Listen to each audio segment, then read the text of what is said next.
When people think about Saudi Arabia, they think about a young nation or a modern nation, and they forget that the first Saudi state was established in 1744, almost 300 years ago. The state, under the same leadership and under the same principles. The first Saudi state was destroyed in 1818 by the armies of Muhammad Pasha of Egypt, acting on behalf of the Ottoman Turks. And 20 years later, the state re-established itself under the same leadership, under the same principles. In 1881, it was destroyed again through an invasion, and it was able to reconstitute itself 20 years later over the same territory, under the same leadership. I make this point because I don't believe there's another example in history where a nation, a monarchy, was destroyed and from the outside and came back and reconstituted itself under the same leadership over the same territory, not once but twice. And this would not be the case if it didn't enjoy legitimacy and if it didn't have deep roots and a deep connection with its people and with its environment. That's one thing that people sometimes looking at Saudi Arabia have a difficult time understanding. The Kingdom of Saudi Arabia is a country that's united. It's a country that's pragmatic. It's a country that has a sense of proportion and balance. A country that is non-ideological. A country that has no ambitions beyond its borders. We have enough territory. We have enough resources. We have enough people.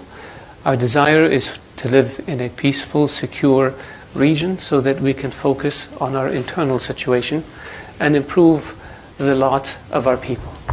The Kingdom of Saudi Arabia's history has been one of change. If you look at the last, since the completion of the third Saudi state in 1932, the Kingdom of Saudi Arabia's history, the one constant in our history has been change.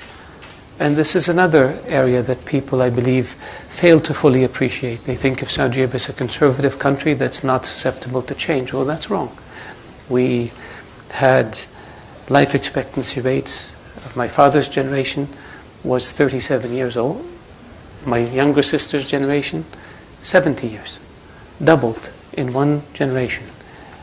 Literacy rates in Saudi Arabia, or illiteracy rates, were 95% during my father's generation. During my younger sister's generation, 100%. In one generation, we abolished illiteracy. Education for women, which was non-existent in 1960, today 55% of college students in my country are women. Huge change. 70 years ago, we were a tribal nation with simple infrastructure.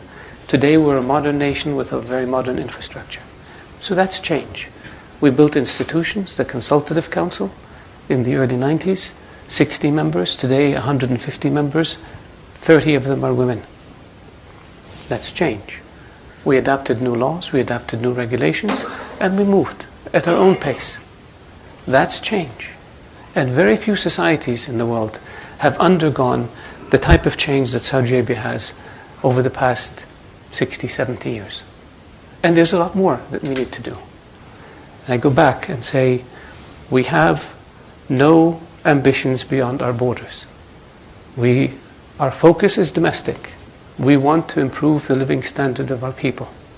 Our vision for the future is change in a positive way, not trying to reclaim lost empires. Somebody else can do that, and we will oppose them.